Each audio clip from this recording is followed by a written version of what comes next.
guys, Krell Cooper here with On the Black, and I'm joined by Howard Megdal, author, blogger, writer, and most importantly in my book, a Mets fan.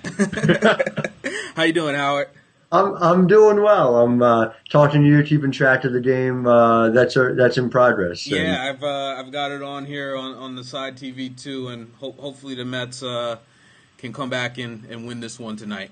What have you seen a better catch than the one McCutchen made at Citi Field by anyone? No, that was outstanding. You know, not only the catch, but the distance he had to run to get to that ball was just that was one of the best catches I've definitely seen in this park.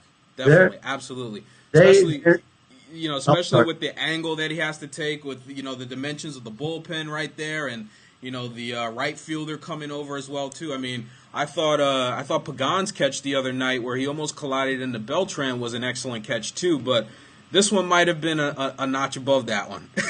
I think so, and that's the other point, is that he's doing it in a visitor's ballpark.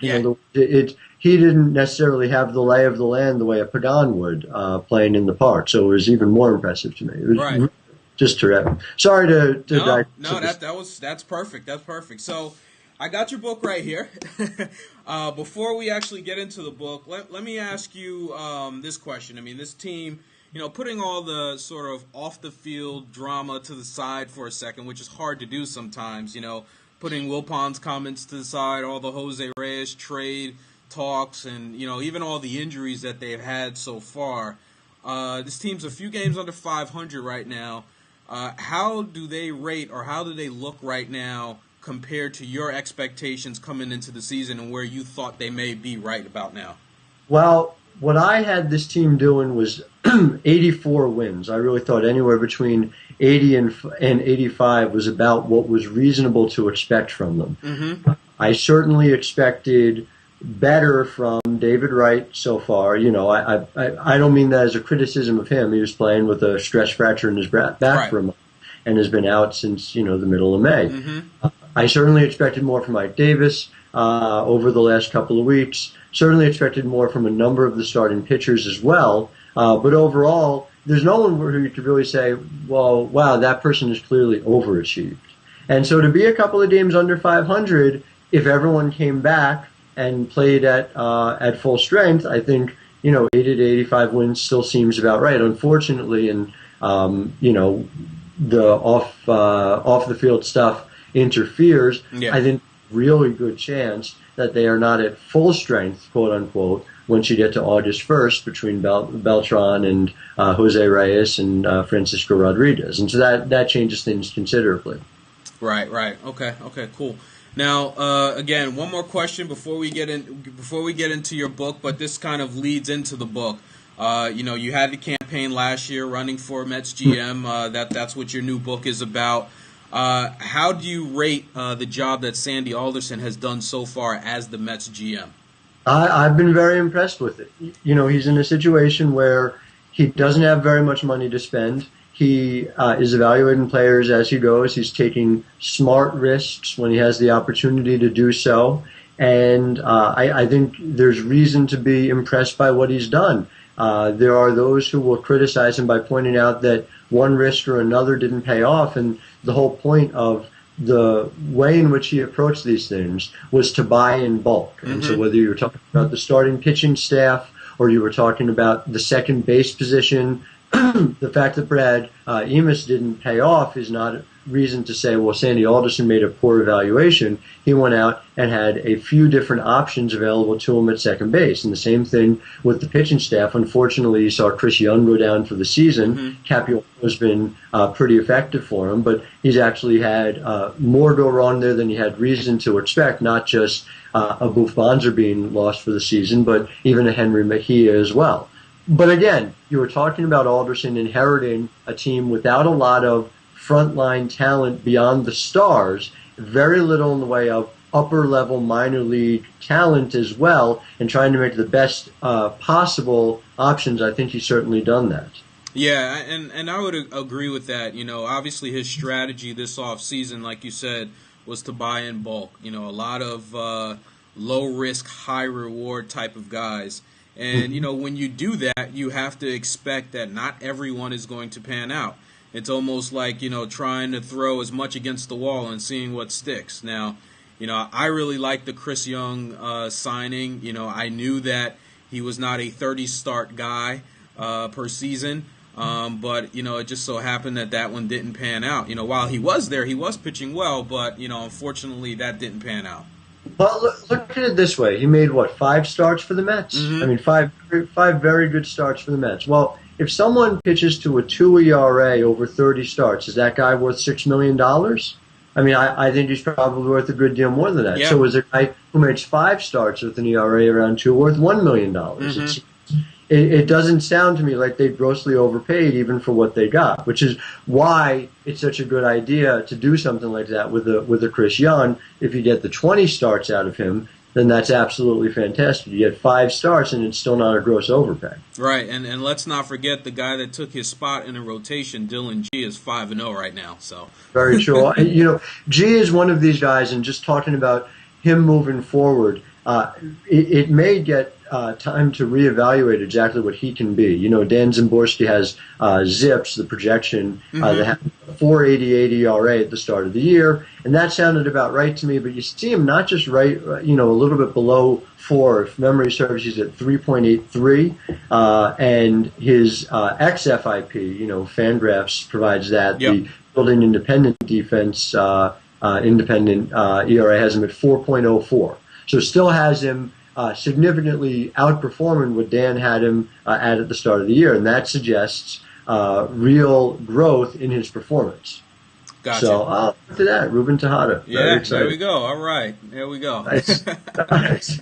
Speaking of Tejada, it would be nice if he ever got around to being effective at the plate, because he's got one hell of a glove in the field. So you know, he does, but you know, if you look at his numbers at AAA, it's one thing that's easy to forget is how young he is. Yeah. You know, he's just 21 years old. Right. And, you know, putting up an OPS, I think it's 744 at AAA before he came up to the Mets.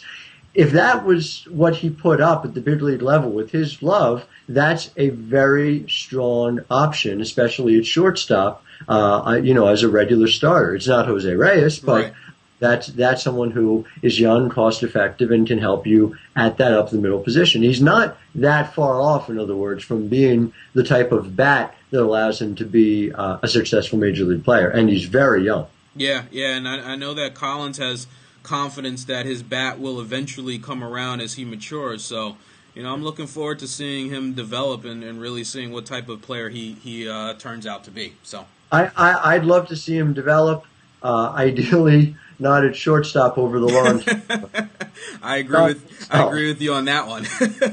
and I'd sooner see Daniel Murphy at second base just because the bat is so clearly there. You know, I wrote about this over at the Low HUD Mets blog earlier this week. Okay. You know, Murphy's, at least when I wrote it, he had an OPS plus of 111. Uh-huh. You know, that would be a top 7 mark at second base. Murphy has displayed the ability to handle the position pretty well, considering he's learning it at the start. To me, boy, if the Mets could put themselves in a situation to have Murphy at second, Reyes at short, Wright at third, and Ike Davis at first, that would be wonderful. I have my doubts as to keeping Reyes at shortstop. That's for sure. Yeah. Now, since you're on second base, let me ask you one more quick question about that. You know, a lot of chatter, a lot of debate on Twitter as to what to do with Justin Turner when David Wright returns. Mm-hmm. And, you know, I see a split there, you know, just, you know, it's an unscientific poll on Twitter.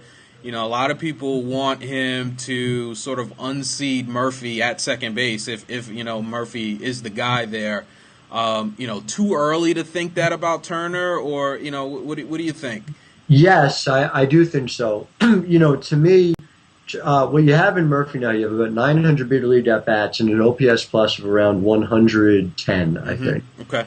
So, you know, clearly has displayed the ability to be an above-average major league hitter. He's 26 years old, should be getting some prime years out of him. If he can handle the position, and it sure seems like he did, you have a relative given there, and you have it at relatively low cost moving forward for the next couple of years. Turner has the OPS plus. He was, I think 131 coming into tonight, but that's with a batting average on balls in play of somewhere around 375. Okay. It's not sustainable. It doesn't even make sense if Right. you look at how many line drives he's hitting. Whereas Murphy's numbers are actually right around his average for his whole career. Batting average on balls in play is right around 300. So there's a far better chance, to my mind, that Murphy sustains what he has done than Turner sustains what he has done. Interestingly, even though the reputations are reversed, the defensive metrics actually have Murphy slightly above average at second base so far this year, and Turner slightly below average. That is interesting. It doesn't necessarily mean that there's enough of a sample to know that will keep up, but it's certainly not evidence that Murphy can handle the position, and it certainly isn't evidence that Turner is a better defensive option there. So, to my mind, that's the greatest place to put Murphy. But, the scary part is you put Murphy at third base under a couple of circumstances. One is if you don't think he can handle second, and I don't think there's reason for that. But the other is if you're entertaining the option and the idea of possibly dealing David Wright, the way Adam Rubin reported last night, well, then it behooves the Mets to see what Murphy can give them at third base as well, because the only other place his bat profiles, 10% above league average, will not get it done in left field. Play the position, and will not get it done at first base. It will get it done at both second and to a lesser extent third base. Gotcha. Yeah, and one thing I keep telling people on Turner, I agree with you. I think it is too early to kind of say that he's the long-term option. Is let's see what happens when he faces pitchers for the second, third, and fourth time, and they make adjustments, and let's see how he adjusts to the pitcher's adjustments before we start.